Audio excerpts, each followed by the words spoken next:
Hi ವೀಕ್ಷಕರೇ, welcome to my channel ಮನೆ ಮಂದಿ ಊಟ. ವೀಕ್ಷಕರೇ, ನಾನಿವತ್ತು ಒಂದು ನಾರ್ತ್ ಇಂಡಿಯನ್ ಗ್ರೇವಿ ಮಾಡೋದು ಹೇಗೆ ಅಂತ ಹೇಳ್ಬಿಟ್ಟು ಹೇಳ್ಕೊಡ್ತೀನಿ. ಕಾಜು ಪನ್ನೀರ್ ಮಸಾಲ ತುಂಬ ಅಂದರೆ ತುಂಬಾ ಟೇಸ್ಟಿಯಾಗಿರುತ್ತೆ. ರೆಸ್ಟೋರೆಂಟ್ ಮತ್ತು ಢಾಬಾಗಳಲ್ಲೆಲ್ಲ ಹೇಗೆ ಮಾಡ್ತಾರೆ ಆ ಥರ ಇರುತ್ತೆ ವೀಕ್ಷಕರೇ. ತುಂಬ ಅಂದರೆ ತುಂಬಾ ಟೇಸ್ಟಿಯಾಗಿರುತ್ತೆ. ಅದೇ ನಾವು ಈ ಥರ ಗ್ರೇವಿನ ಆಚೆ ಕಡೆ ತಿಂತೀವಿ ಅಂತಂದರೆ ತುಂಬಾ ಎಕ್ಸ್ಪೆನ್ಸಿವ್ ಅನಿಸುತ್ತೆ. ಅದೇ ಮನೆಯಲ್ಲಿ ಹೈಜಿನಿಕ್ಕಾಗಿ ಮತ್ತು ಟೇಸ್ಟಿಯಾಗಿ ಕಡಿಮೆ ದುಡ್ಡಲ್ಲಿ ಹೇಗೆ ಮಾಡೋದು ಅಂತ ಹೇಳ್ಬಿಟ್ಟು ಹೇಳ್ಕೊಡ್ತೀನಿ. ಅದಕ್ಕಿಂತ ಮುಂಚೆ ಯಾರ್ಯಾರು ನನ್ನ ಚಾನಲ್ಗೆ ಸಬ್ಸ್ಕ್ರೈಬ್ ಆಗಿಲ್ಲ, ದಯಮಾಡಿ ಸಬ್ಸ್ಕ್ರೈಬ್ ಆಗಿ.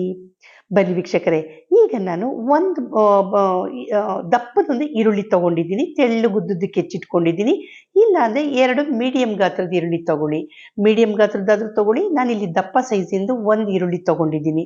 ಅದಾದ ನಂತರ ಒಂದು 2 ಸ್ಪೂನಷ್ಟು ಕಾಜು ಅಂದರೆ ಕ್ಯಾಶು ನೆಟ್ಟು ಎರಡನ್ನೂ ಕೂಡ ಹಾಕ್ಬಿಟ್ಟು ಇವಾಗ ಸ್ವಲ್ಪ ನೀರನ್ನು ಹಾಕ್ಬಿಟ್ಟು ಈಗ ನಾನು ಕುದಿಯೋದಕ್ಕೆ ಅಂತ ಹೇಳ್ಬಿಟ್ಟು ಇಡ್ತೀನಿ.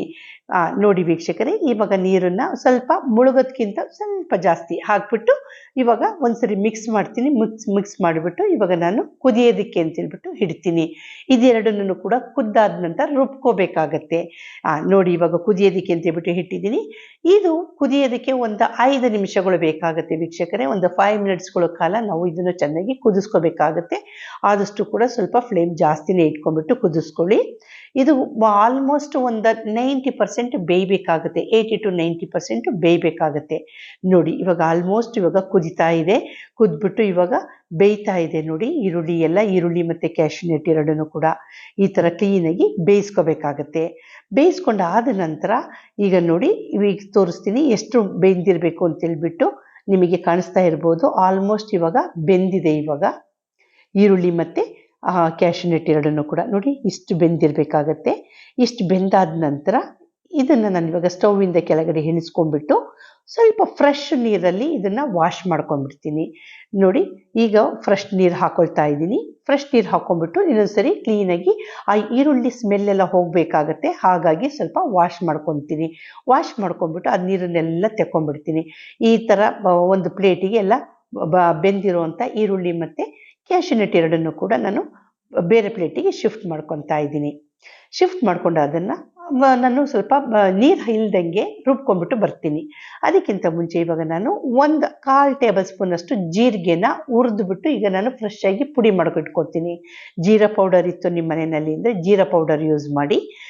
ಇಲ್ಲ ಅಂತ ಅಂದರೆ ಈ ಥರ 1/4 ಟೇಬಲ್ ಸ್ಪೂನಷ್ಟು ಜೀರಿಗೆನ ಸ್ವಲ್ಪ ಮೀಡಿಯಮ್ ಫ್ಲೇಮ್ನಲ್ಲಿ ಇಟ್ಕೊಂಡ್ಬಿಟ್ಟು ಕ್ಲೀನಾಗಿ ಹುರ್ಕೋಬೇಕಾಗುತ್ತೆ. ನೋಡಿ ಇವಾಗ ಆಲ್ಮೋಸ್ಟ್ ಆಗಿದೆ. ಇವಾಗ ನಾನು ಇದನ್ನು ಕುಟ್ಕೊಂಡ್ಬಿಟ್ಟು ಬರ್ತೀನಿ ಜೀರಾ ಪೌಡರ್ ಮಾಡೋದಕ್ಕೋಸ್ಕರ. ಅದಾದ ನಂತರ ನೋಡಿ 1 ಟೇಬಲ್ ಸ್ಪೂನಷ್ಟು ಎಣ್ಣೆ ಹಾಕಿದ್ದೀನಿ. ಎಣ್ಣೆ ಸ್ವಲ್ಪ ಜಾಸ್ತಿ ಹಾಕ್ಕೊಳ್ಳಿ, ಏಕೆಂದರೆ ಢಾಬಾಗಳಲ್ಲಿ ರೆಸ್ಟೋರೆಂಟ್ಗಳಲ್ಲಿ ಈ ಥರ ಗ್ರೇವಿಗಳಿಗೆ ಸ್ವಲ್ಪ ಜಾಸ್ತಿ ಹಾಕಿರ್ತಾರೆ ಎಣ್ಣೆನ. ಅದಾದ ನಂತರ ಇಲ್ಲಿ ನಾನು ಗೋಡಂಬಿ ಹಾಕ್ಕೊಂಡಿದ್ದೀನಿ. ಗೋಡಂಬಿ ನಿಮ್ಮ ಇಚ್ಛಾನುಸಾರ ಹಾಕೋಬೋದು, ಎಷ್ಟು ಬೇಕೋ ಅಷ್ಟು ನೋಡಿಬಿಟ್ಟು ಹಾಕ್ಕೊಳ್ಳಿ.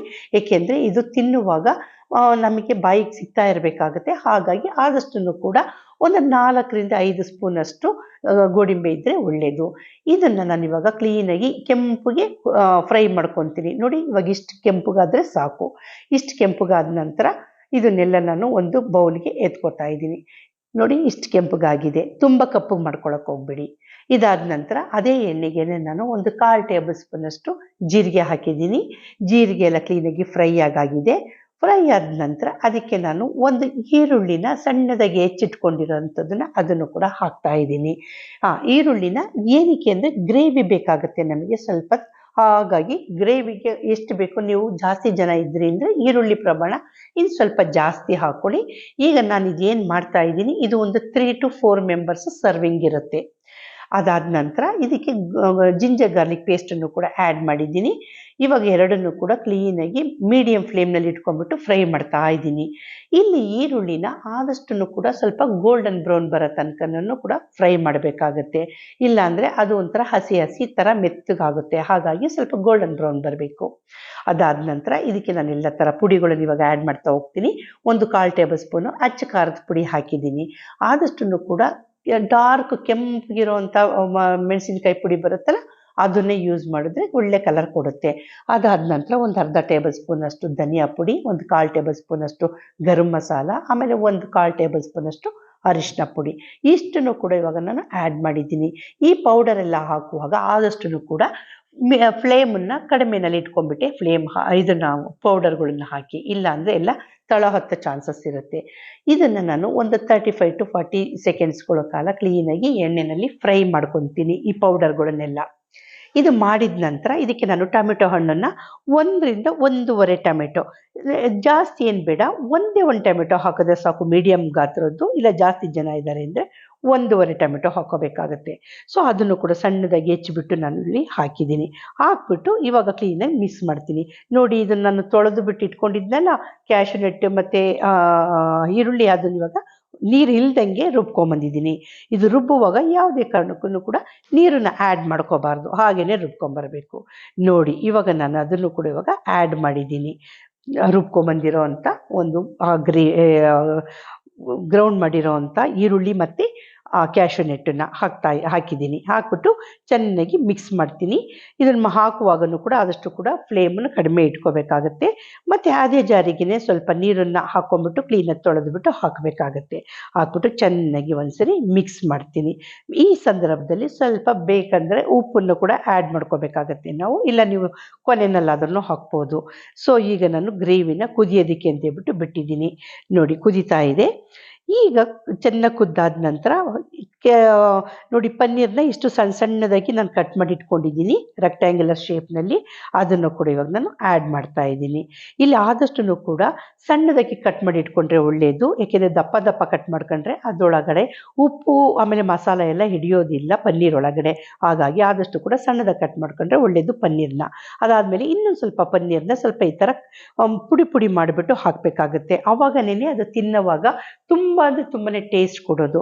ಹಾಗಾಗಿ ಸ್ವಲ್ಪ ಅದು ಪುಡಿ ಕೂಡ ಮಾಡಿ ಹಾಕಬೇಕಾಗತ್ತೆ. ಇನ್ನು ಮಿಕ್ಕಿದ್ದನ್ನು ಸ್ವಲ್ಪ ಇದ್ರ ರೆಕ್ಟ್ಯಾಂಗ್ಯುಲರ್ ಶೇಪ್ನಲ್ಲಿ ಕಟ್ ಮಾಡಿ ಹಾಕಬೇಕಾಗತ್ತೆ ಸಣ್ಣದಾಗಿ.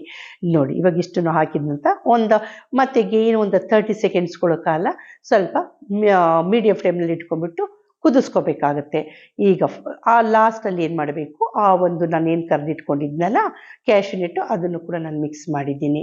ಇದನ್ನು ಲಾಸ್ಟಲ್ಲಿ ಮಿಕ್ಸ್ ಮಾಡಬೇಕಾಗತ್ತೆ, ಇಲ್ಲ ಅಂತ ಅಂದರೆ ಆ ಕ್ರಿಸ್ಪಿನೆಸ್ಸು ಹೊರಟೋಗ್ಬಿಡುತ್ತೆ. ಹಾಗಾಗಿ ಲಾಸ್ಟಲ್ಲಿ ಮಿಕ್ಸ್ ಮಾಡ್ಕೋಬೇಕು ಕ್ಯಾಶ್ಯೂನಟ್ಟು, ಅಂದರೆ ಗೋಡಂಬಿನ. ಇದಾದ ನಂತರ ಇನ್ನೇನು ಇಳಿಸ್ತೀವಿ ಅನ್ನೋ ಟೈಮ್ನಲ್ಲಿ ಅಥವಾ ಸ್ಟವ್ ಆಫ್ ಮಾಡ್ತೀವಿ ಅನ್ನೋ ಟೈಮ್ನಲ್ಲಿ ಸ್ವಲ್ಪ ಕಸೂರಿ ಮೆಥಿನ ಆ್ಯಡ್ ಮಾಡ್ಕೋಬೇಕಾಗತ್ತೆ. ಕಸೂರಿ ಮೆಥಿ ಆ್ಯಡ್ ಮಾಡಿಬಿಟ್ಟು ಇದನ್ನು ಕೂಡ ಒಂದು 30 ಸೆಕೆಂಡ್ಸ್ಗಳ ಕಾಲ ಫ್ರೈ ಕುದಿಸ್ಬೇಕಾಗತ್ತೆ ಮೀಡಿಯಂ ಫ್ಲೇಮ್ನಲ್ಲಿ ಇಟ್ಕೊಂಡ್ಬಿಟ್ಟು. ನೋಡಿ, ಇವಾಗ ಕುದೀತಾ ಇದೆ ಗ್ರೇವಿ. ಸೊ ಇದನ್ನು ಒಂದು 30 ಸೆಕೆಂಡ್ಸ್ಗಳ ಕಾಲ ಕುದಿಸ್ಕೋಬೇಕು.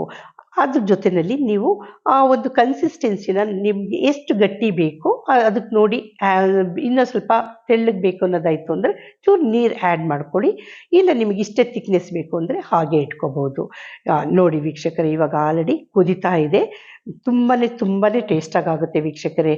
ನೋಡಿ, ಈ ಸಂದರ್ಭದಲ್ಲಿ ನಾನು ಸ್ವಲ್ಪ ಉಪ್ಪನ್ನು ಕೂಡ ನಾನು ಆ್ಯಡ್ ಮಾಡಿದ್ದೀನಿ. ಉಪ್ಪನ್ನು ಹಾಕಿಬಿಟ್ಟು ಕೂಡ ಒಂದ್ಸರಿ ಕ್ಲೀನಾಗಿ ಸ್ಟಿರ್ ಮಾಡ್ತಾ ಇದ್ದೀನಿ. ಇಲ್ಲಿ ವೀಕ್ಷಕರೇ, ಈ ಒಂದು ಗ್ರೇವಿಗೆ ಚಪಾತಿ, ಪೂರಿ ಮತ್ತು ನಾನ್ ಅಥವಾ ಕುಲ್ಚಾ ಎಲ್ಲದನ್ನು ಕೂಡ ತುಂಬಾ ಸೂಟ್ ಆಗುತ್ತೆ ವೀಕ್ಷಕರೇ. ಮತ್ತು ವೀಕ್ಷಕರೇ, ಇಲ್ಲಿ ನಾನು ಆದಷ್ಟು ಕೂಡ ಈ ಪನ್ನೀರನ್ನು ಸಣ್ಣದಾಗಿ ಯಾಕೆ ಕಟ್ ಮಾಡ್ಕೊತೀನಿ ಅಂದರೆ ಅದು ಕಟ್ ಮಾಡಿ ತಿನ್ನುವಾಗ. ಸೊ ಹಾಗಾಗಿ ದಪ್ಪ ಹಾಕಿದ್ರೆ ಉಪ್ಪು ಖಾರ ಎಲ್ಲ ಹಿಡಿಯೋದಿಲ್ಲ. ಆಗ ಸಣ್ಣದಾಗಿನೇ ಪೀಸ್ ಮಾಡಿ ಕೂಡ ಆ್ಯಡ್ ಮಾಡ್ಕೋಬೇಕಾಗತ್ತೆ. ನೋಡಿ ವೀಕ್ಷಕರೇ, ಸೂಪರಾಗಿರುವಂಥ ಒಂದು ಕಾಜು ಪನ್ನೀರ್ ಮಸಾಲ ರೆಡಿಯಾಗಿ ಹೋಗಿದೆ. ಸಖತ್ ಟೇಸ್ಟಾಗಿರುತ್ತೆ. ನೀವು ಕೂಡ ಒಂದ್ಸರಿ ಟ್ರೈ ಮಾಡಿ. Thank you.